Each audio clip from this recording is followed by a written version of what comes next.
Taurus, welcome to Pandora Astrology's monthly horoscope for January of 2022. It's a whole new year. We are the astrologers of Pandora Astrology. I'm Jamie Kale Miller. I'm in Berkeley, California. Oh, and I'm Julia Mijas. Sorry, I'm spacing out, and I'm located in San Francisco. It's easy to do that in the depth of winter, right? Well, Taurus, this month, you'll see a lot of activity in your ninth house, which is a house of travel and growth experiences. So don't be surprised if your horoscope focuses on that. And if this horoscope tickles your curiosity and you want to find out more about what's going on for you personally, you can find a link for the Natal and Transit reading in the YouTube description below. Well, I want to tell you about something that's been going on for some months that's really been bugging all of us, but which we haven't reported before. And that is that Ceres is retrograde, which is not fun for anybody.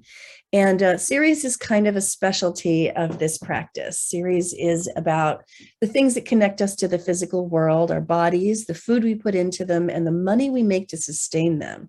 So those are the things that can go awry when Ceres is retrograde. Most particularly, I think there is a tendency to fall into feelings of insecurity, get our finances all snarled up, and to really just kind of have to go into reorganizing how we run our finances, how we do our budgeting and our spending and our earning, and also take another look at our self-care routines. Ceres went retrograde in October. And that's maybe when we started to notice these feelings of like insecurity and financial worries. And so last month in November on the 26th, we had a peak of crisis, which I like to call Financial Crisis Day. So that was not fun, but we're going to be coming out of the woods, especially later this month, coming quite soon in the middle of the month. Ceres is going to go direct on January 14. Here it is retrograde in Taurus. It's going to go direct on the 14th. And there it is. You can see it's direct.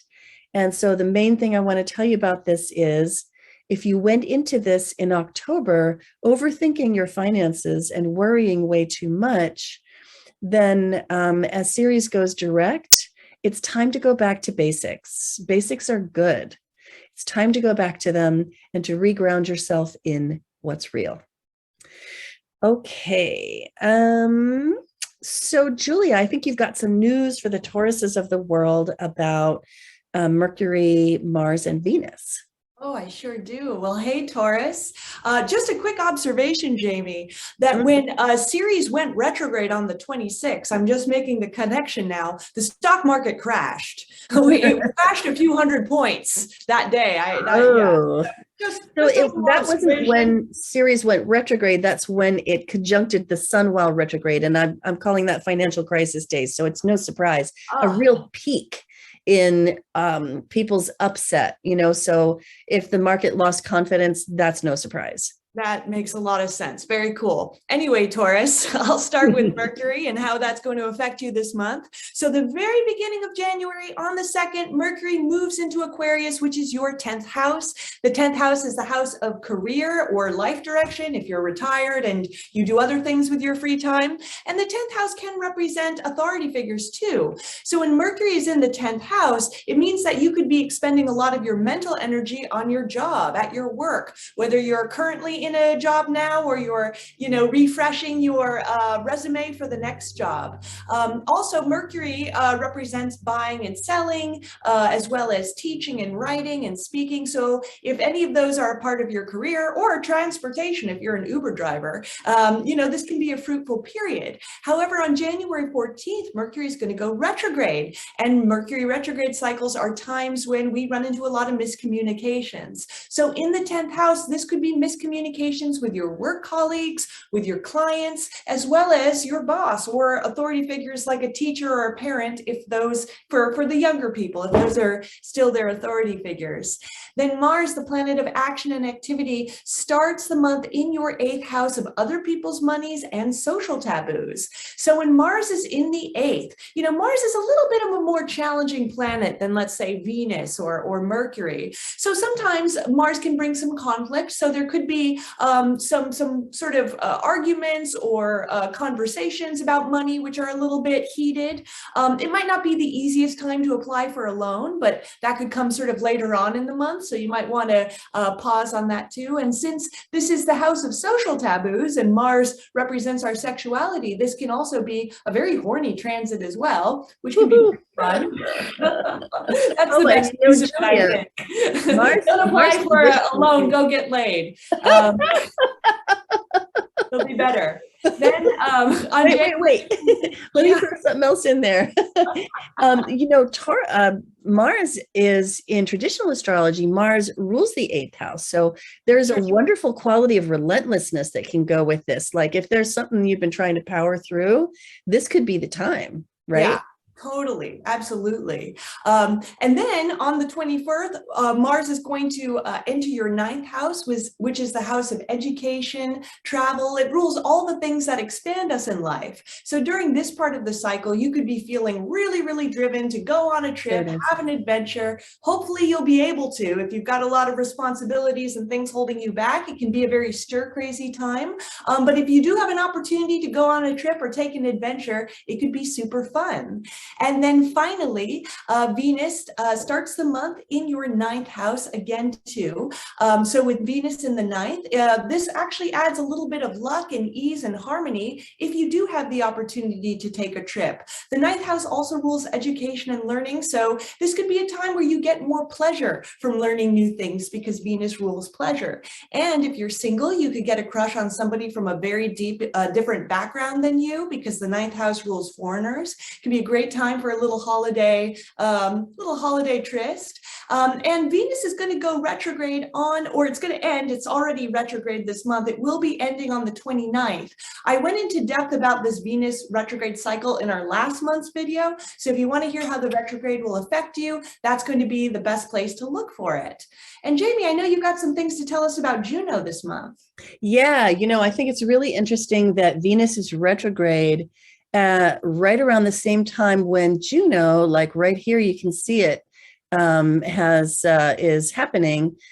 Juno conjuncting the Sun, which is a wonderful day for committed relationships because Juno has to do with marriage.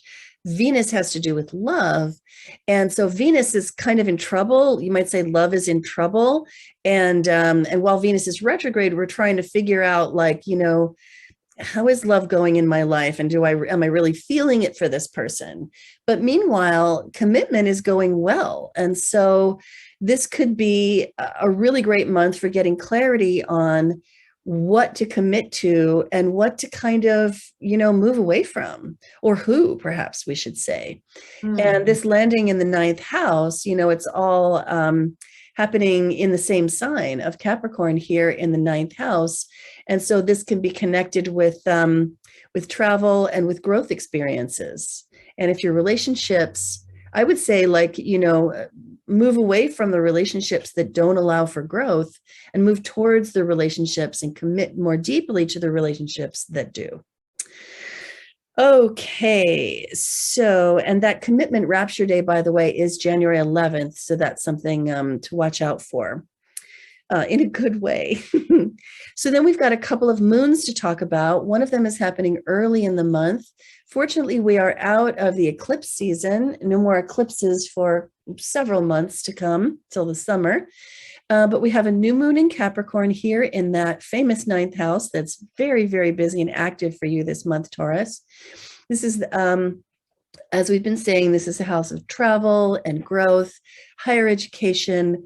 All of those things can really be emphasized when you've got this many planets going on. And a new moon, as this one is is a time of new beginnings. Now, this new moon we're calling when toughing it out doesn't work anymore. And that's because this moon in Capricorn is just like wants to be strong, wants to tough it out, wants to just deny and ignore all of the needs and just power through. And because of the square to Chiron, man, that just may not be the winning way to proceed. So expect to perhaps be forced into a new beginning to any overworking habits that you might have. And instead, look to grow maybe out of them. So then the second moon that we have is coming around the 17th. Right here, and it's a full moon with the moon being in Cancer in your third house, the sun remaining up here in your ninth house. And this one we're calling relax and allow the break you've been working toward. And when the moon is in Cancer, it's really just delightful because the moon is at home in Cancer, and it can be such a wonderful time for being cozy, especially with your family.